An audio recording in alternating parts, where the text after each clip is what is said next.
Sketchy Ideas, the live point counterpoint video podcast where we illustrate and debate topics surrounding leadership, personal success, achievement, and pick a card tricks in a way that may make you think twice before you implement that new idea you just learned all about on the internet. Welcome. I am Michael Rampolla, and today I am your solo host for episode 80 of Sketchy Ideas, which we are titling, where is it? There it is, Decision Science, also known as Getting Better Outcomes by Offering Better Choices. Why Brad isn't here? Because Brad is on a mission to save the world through his art. It's a long mission because you know his art.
Sketchy Ideas is powered by Cream City Marketing.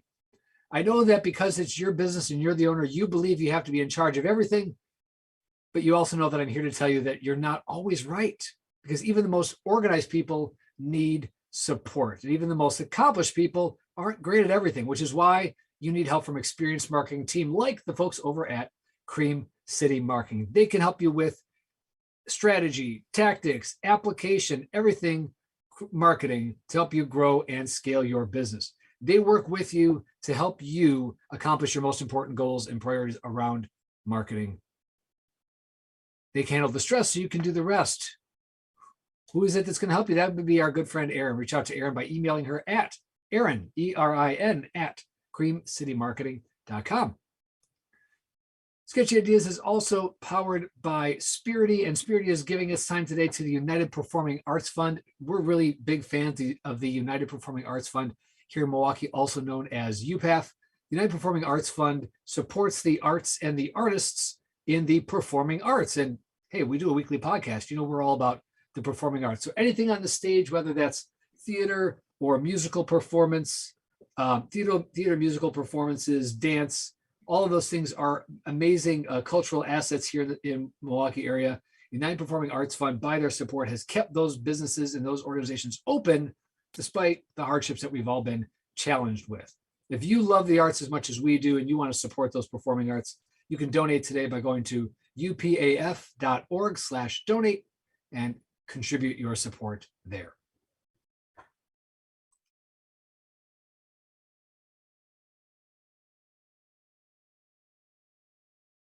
Related to decision, there it is. I keep pointing in the wrong, now Sean's got me going. Decision science. Earlier we were talking about not being told that your Zoom background is flipped, which is the modern day equivalent of nobody telling you you have spinach in your teeth, which I just don't think that's fair. So Sean and Michael have confirmed that our backgrounds are square. Nicole has double checked. We're all good, but I do keep now pointing in the wrong direction because I'm overthinking, and we know how that is. Special guest Sean. Sean, thanks for being here. As I said, Sean is chief dog of What's in the Bowl Enterprises, a specialist in biological and species appropriate pet nutrition, which just sounds all fancy and sciencey, and I love that. Sean is certified in pet nutrition. Okay, this is a list: pet nutrition, canine herbalism, which sounds probably more like new age than it really is. Raw feeding. He's author of a book that's on its way called Exploring Cat and Dog Nutrition. He is also a podcast host. This man gets around. He's doing a lot in a very niche market, which again, you know, we love that. Sean, thanks again for being here. Really appreciate it. It's great. Thank you. It's great to be here. Thanks. Absolutely. So, you know what we covered last time, and I said, I reached out into the communities and I said, who's had experience making better decisions with data, and it maybe went against what intuition said, and by looking at the result of the choices, we actually got better outcomes. And you said, been there, done that 12 times already. And you've got a really great couple anecdotes you want to share. So let's start with the stories, and I'm going to kind of pull some things out as you're talking. So Sean, tell us a little bit about your background and again, some of the experiences you've had around this idea. I spent most of my career in healthcare, kind of a lot of different roles within healthcare, but every single one of them involved actuarial analysis and really trusting the data. And what I learned early in my career, and especially with help with some great mentors and bosses, I can't tell you how many times in my career that I said, that data can't be right.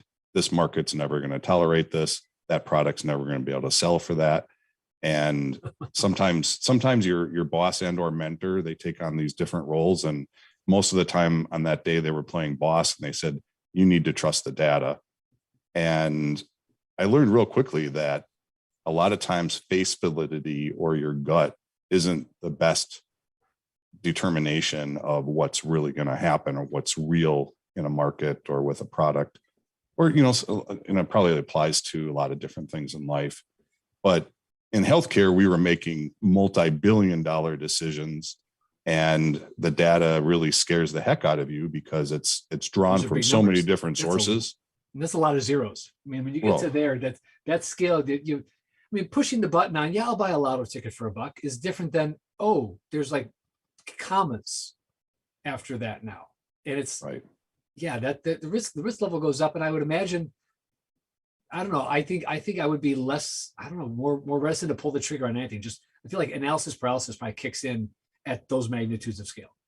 And that's a term we really learned to not have too much fear over, because it would be really easy to fall into. I mean, for where I came from in healthcare, and it's very different as a, I now consider myself very, very much in small business. But in my previous role, just think a fraction of a penny was worth $600 million a month. And so if you made an error, it could change a lot. Sorry, wait, I'm just gonna have to do this. So how do we get from a half a cent to, what was that number again? It could be $600 million a month. 100. Yeah. See why I 600 million. Wait, add a couple zeros. I need more zeros. Holy, well, I'm going to say holy cats. I didn't even realize I was being ironic. And in healthcare, that's not that a lot. That's not a lot of money. Wait, okay. Now you got a whole nother magnitude. Okay, so a half a cent on. So it must be something that is a small element, but gets multiple uses. I'm guessing it's like a supply item or something, and a half a cent here. How many times we're going to use that thing? If you consider however many people are in a healthcare plan, and you could, even if you take a fraction of the population in the United States and figure each member per month could be several $100s or several $1,000s per person, just that fraction of a penny adds up to a lot. So per member per month, but then you said, but that's not even a big number. What is a big number in healthcare? I mean, you could say that you have healthcare companies that are processing over $1 trillion of healthcare claims. Okay, I got to figure out how many zeros. A trillion. Yeah, hold on. It's not my math is not okay. So, trillion gets there like that. One more. Oh gosh. Hold on. So I'm way out. So one. Oh, because that was a billion only. Only a billion. So, if I ever get to say only a billion in my life, like that's going to be a great day. Well, for sure. So you're at it. So you're okay. So that's wow. And can you imagine making an error in your numbers when that's at stake? And you think about healthcare. I mean, almost everyone in the United States is either going to be part of a healthcare plan or at some point be covered in some way by healthcare costs, even if they're not involved in a plan. Right. Talk about universal impact. I mean, everybody, some way or other, is going to be impacted or affected by this because, well, we all have our health, at least as long as we have it. Okay, so what you're telling me is you can't get hung up on the decision, because if I do, I'm never going to be able to, because I'm making decisions at this scale all the time, is what I'm hearing you say. Absolutely. And so, in my past, you really look at what are all the data sources that feed into making those decisions. And the other part of that is, for everyone that's in a sales organization, a fraction of a penny can either make or break whether you're going to make that sale. And Right. a competitor may have, a fraction of pennies better, and they may win the sale from you because of that. Data like that, the data sets are so vast, and so there's so much detail into it. And to give you an idea, like for Medicare Advantage, the data sets include everything from what kind of car a person's driving, what their address is, what field they're from, or what field they used to be in, where they live, what county they live in. All those things are all weighted differently on their level of importance or significance, but it's all put into an actuarial formula that literally looks like one of those things you'd see at, a math equation up on a MIT chalkboard. Like I love, yes, I can only imagine. And again, one thing incorrect in there. Okay, so this gets, wow. Okay, so we got data sources, they go into the formulas. Now, I'm imagining deciding what parts of the data matter is an element of this, how to work with it and run it through formulas. Did you find that you got better outcomes by starting with the data, or starting with, the decision that we're looking for? We knew what the decision was. We knew what the decision was. And sometimes you take all those data sets and you narrow them down and you carve out some of them at times. And it really does get overwhelming, but actuaries are really an amazing talent.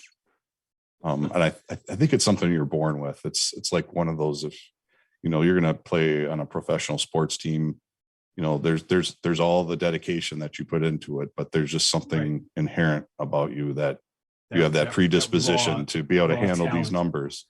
Yeah, not me. I mean, like I had a hard time figuring out the difference between a trillion and a billion. So obviously that's not my strong suit, but I think you said having those people around you was invaluable to making better decisions, because somewhere between the data and the decision that needs to be made, that's where you need the expertise about what does this tell me and how do I work with it? Yeah. And I did get to that level of trust where we would be kind of sequestered into meetings for weeks at a time. And, you'd be talking about different rates with different hospital systems and different coding. And, they would say, well, could we sell it for this much? And I would look back at one of the actuaries and they'd give you the equivalent of, a thumbs up or a thumbs down or just a nod saying, there's just no way we're going to be able to do that. I was like, judges, can I get a ruling on this? Exactly. But even with those numbers at stake, you have people that were so invested that, we really want to sell in this market, or we really believe that how could we not be competitive in this market? How could we be that far off? And sometimes these companies go with that, which is really amazing. They could end up losing, $1 billion because somebody wanted to, there's the brand equity, and I had mentioned that to you in a message earlier. I said, sometimes, how do you value brand equity? You may be in a market losing money, but you're known to be in that market. Yeah. And maybe 3 years down the road, that brand equity will pay off on your next deal. Man, I would love to be playing with that kind of confidence, and that's like steely, steely confidence. Like I'm putting it down, I'm riding it. Like no matter what happens, 3-year run, that's huge. Well, and things in our pet store, there are items that have such a low margin. Food, for example, has some of the lowest margin in our stores, but that's why people come in. People go to a gas station for the gas. Yeah, they go to the gas station for the gas, but that organization makes all the money then and what's inside. I'll plug, as I heard a talk from gentleman in charge of talent at Quick Trip, and he said we're a convenience store that also sells gas.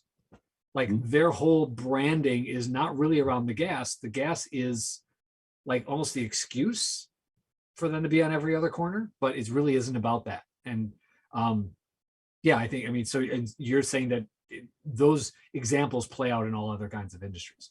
And absolutely. And that's why our pet stores are always located next to a food market, a grocery store. Makes sense. I'm already stopping. So the likelihood of me, this makes sense. So if I'm hearing you right, the likelihood of me coming to see you as an extra stop is low versus me buying, dog food at the grocery store. However, if you're next to the grocery store, it's not really an extra stop in my mind. So I'm much more likely to forego it there and come get it from you. Right. If you're going somewhere frequently, you can stop by us. I like that. So tell me a little bit more about this. So you told me that there's things, there's parts of your business where you've been paying attention to what people are choosing and not choosing compared to what you thought they were going to choose.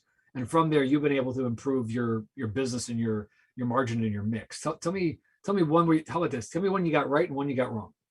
Okay. So one that I got right was actually, there was a very difficult decision to make because we had a very, very popular product in our store and it sells pretty well, has a pretty good margin. But what we looked at a few things. And the first thing that kind of stood out to us that even we didn't look at the data for, but these customers were buying this product, but they weren't buying anything else in the store. And that's sometimes difficult to tell because if they're not buying anything, you don't know what their potential is. But we looked at other brands that we thought were in the same category. And we looked at what is it about that brand that this group of customers, they're buying other things in the store or they're spending more time in the store. And that's something that is difficult to track because that's not necessarily going to be on a spreadsheet, but we know that they spend more time in the store because we know where everything is in the store. And if they're buying one thing from this square foot versus on the other side of the store, we really know that they are perusing the entire store. And these other people, they come, they grab their food and they leave. That's an interesting data layer. I would never have thought about if they bought these three items. I now know how many square foot of store they must have covered, and therefore what other products they probably saw too. Absolutely. And if you look at really good point of sale systems, there's a category in those point of sale systems that you can use the data set from. It says, for example, aisle 1, bay 2. And if they bought something from aisle 1, bay 2, and they bought something from aisle 5, bay 5, then you know that they had at least traveled that distance and seen a lot of those products in between them. At least they saw the products on the end caps when they were traveling that distance. They would have had to, at minimum, even if we found the most efficient route possible, there's no way they didn't get, see these areas, which is why end caps are super valuable, right? I mean, I know that. Absolutely. And, did they buy something off an end cap? We have a lot of products in our store that we had on an end cap, and the more it sells, the closer it gets to, aisle number 1. Yeah, no kidding. This is great. So I have the fortunate in my sphere, my parents-in-law have worked in grocery stores forever. And so I actually know a little bit about what you're talking about. I know the valuable real estate that is the end cap and how that's like territory that gets literally fought over. And somebody will usurp, if the opportunity is available. And like it's prime real estate. So you're tracking that prime real estate and also using it as a beta testing ground for other products to see what's working, what's not. And products graduate, it sounds like, kind of to a formal place in the aisle. Absolutely. And we're a small business doing that ourselves, but in a Quick Trip or in a grocery store or a retail store, like, a Walmart or a Target or something, those brands are paying for those places. Right. You're doing it the other way around. You're using it to improve your own sales and margins and revenues. Yes. And the pet industry, as big as it is, it's $200 billion industry, but it's still rather unsophisticated. And so we're just using some of those data sets that I had learned in my previous roles and applying it to a very small independent neighborhood pet store. And it certainly pays off. It's hard always to tell where you are competitively, but the business intelligence that we have it's at least given us a 20% advantage over some of our competitors. Okay, I'm sorry. I just have to go back to when the numbers speak for themselves.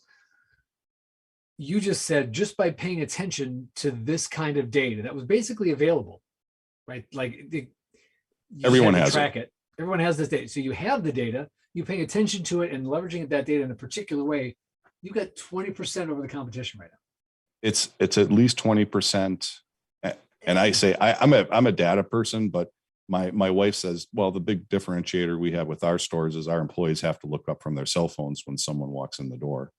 And that's a differentiator compared to some stores too. Got it. So it sounds like she shops the competition a little bit. Oh, absolutely. And that's where we really pride ourselves, is on our level of engagement with everyone that walks in our store. But that's a hard thing to measure, because we're certainly never going to take the risk of not paying attention to our customers when they walk in and see what happens to get that data. Right. Okay. So I like this popular product story. I love that. So did you end up dropping this? I think is what you said in the end.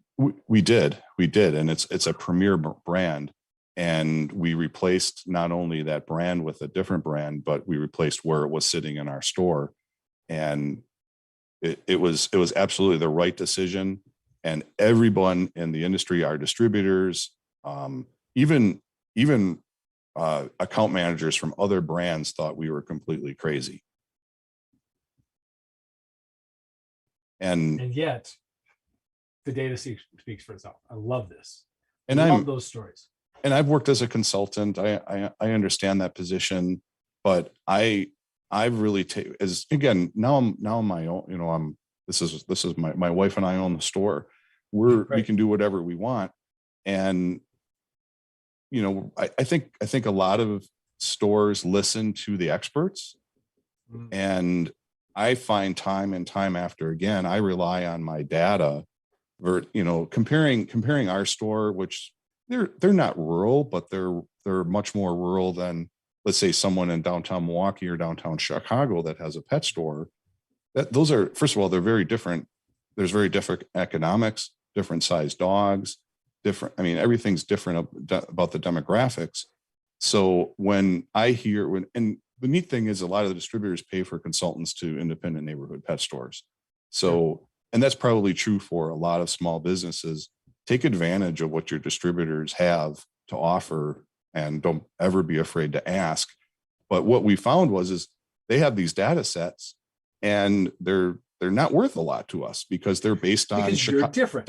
Right. Well, and they're based on metropolitan Chicago. Oh, okay. So I got to add more to my concept here. So data food. Okay. So the formulas, the analysis, the decision. Okay. What's not here, thank you, is context. Yes. Context is key. Context is key when I'm looking at data, because I need to make sure that, okay, so it's interesting. So intuition, and again, I'm throwing this at Nicole. Nicole, find episode on intuition. Intuition is that I'm in a familiar situation, and I'm finding a familiar pattern, and I've got the result from the last time, and I can apply the result from the last time to the current time. But if the context is different, or I'm missing something in the data, and whatever worked last time has no value anymore, right? Like my intuition is off. This is trust your gut. When it doesn't work if I miss that the context changed, or if I miss that the pattern is different, or the situation is different. So if I'm applying consultant, analysis from a different context, then as soon as I say, well, that's Chicago, like the whole thing's out the window. So I've got trust. So I've got data versus your gut, and analysts and actuaries beat consultants. So paper covers rock, and rock smashes scissors, and context is king. That's context is king. All right. So that's the one we got right. So give me the one you got wrong. I want to see what's the difference. The one I got wrong that has stuck with me my whole career is in a different field. And I work for an insurance agency, and I spent a lot of my career in behavioral health.